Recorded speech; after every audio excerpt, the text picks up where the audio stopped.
Olá, eu sou a Ana e junto com meus colegas Luiz e Sofia, da terceira série do ensino médio do Colégio Ouse, estaremos apresentando um trabalho que fala sobre a primeira fase do modernismo brasileiro. O modernismo foi um movimento artístico, literário e cultural que surgiu no início do século XX. Foi uma época marcada por grandes transformações e um choque com a realidade. Os artistas modernistas sentiam necessidade de mudar o meio em que viviam e os conceitos que utilizavam.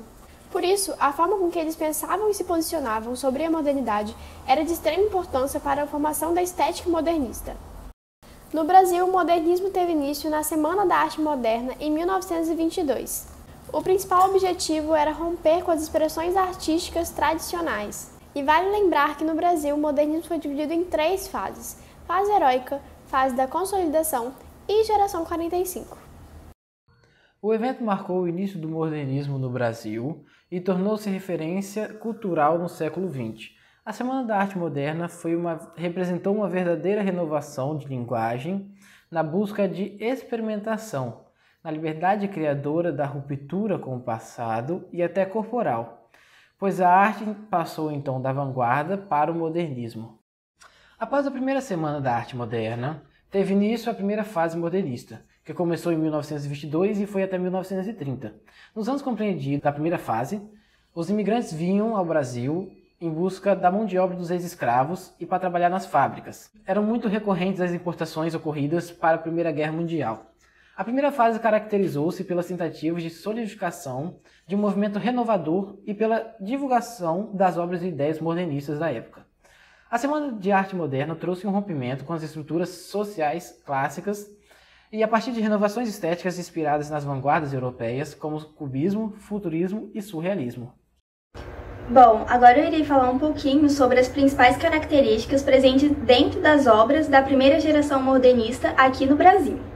Bom, a poesia ela era bem caracterizada por ser sem rima e simétrica, com uma linguagem mais informal, humor e erros gramaticais, que foi uma característica bem marcante dessa geração, e é claro que isso foi também assunto da Semana de 22, pois até então ninguém ousava fazer algo tão fora dos padrões, né? E os textos e as obras, elas ainda possuíam críticas à sociedade brasileira. Os textos, eles eram bem mais próximos do cotidiano, tinham um caráter bem nacionalista, anárquico e destruidor, característico da época. Outro tópico muito importante do modernismo no Brasil é caracterizar e citar os principais autores e quais eram as suas obras, né? E ele foi liderado pelo trio aqui no Brasil, por Mário de Andrade, Oswaldo de Andrade e Manuel Bandeira, autores que deixaram sua identidade em obras muito importantes até hoje. Agora, em relação ao Mário de Andrade, é válido ressaltar que ele foi um dos autores percussores da primeira fase do modernismo. O Mário de Andrade ele ajudou na organização da Semana de 22.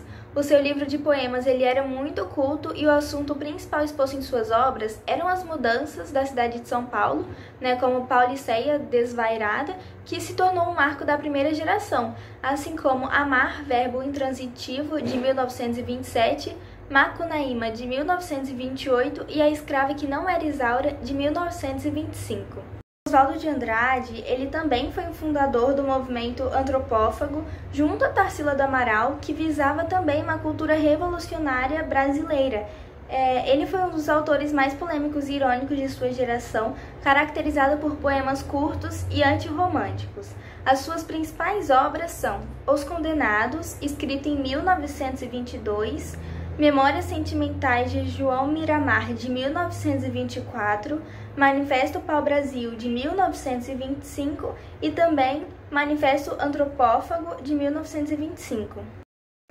Manuel Bandeira, ele é caracterizado também por ser um autor de alguns poemas autobiográficos com teor mais melancólico, profundo, triste, que imprimia em suas obras a sua rebeldia, o desejo de liberdade, saudades da infância, permeada por temas profundos sobre doenças como a tuberculose. Agora, em relação às suas principais obras, elas estão inclusas em Os Sapos, recitados durante a Semana de 22, A Cinza das Horas, de 1917, Ritmo dissoluto, de 1924 e Libertinagem, de 1930. E por último, mas não menos importante, temos Tarsila do Amaral, que foi uma pintora e desenhista brasileira muito conhecida e considerada a musa do modernismo brasileiro, porque ela teve um papel muito importante em suas obras muito características dessa época.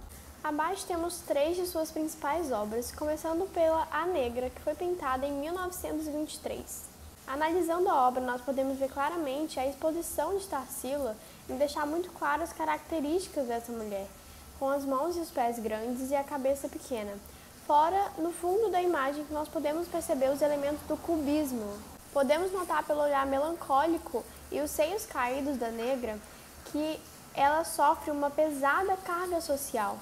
E os seios caídos representa que naquela época as mulheres negras amamentavam os filhos das fazendeiras brancas, da elite, e eram escravizadas dessa forma. Em seguida temos a Cuca, uma obra pintada em 1924, que, segundo a lenda, era uma bruxa que vinha vestida de jacaré e raptava as crianças desobedientes. Na obra nós podemos ver as cores vibrantes e bem coloridas que remetem à infância, representando o folclore brasileiro e a imaginação das pessoas. Também pintada em 1924, a obra São Paulo, Gazo, representa a urbanização e a modernização das cidades em contraste com a flora e a fauna.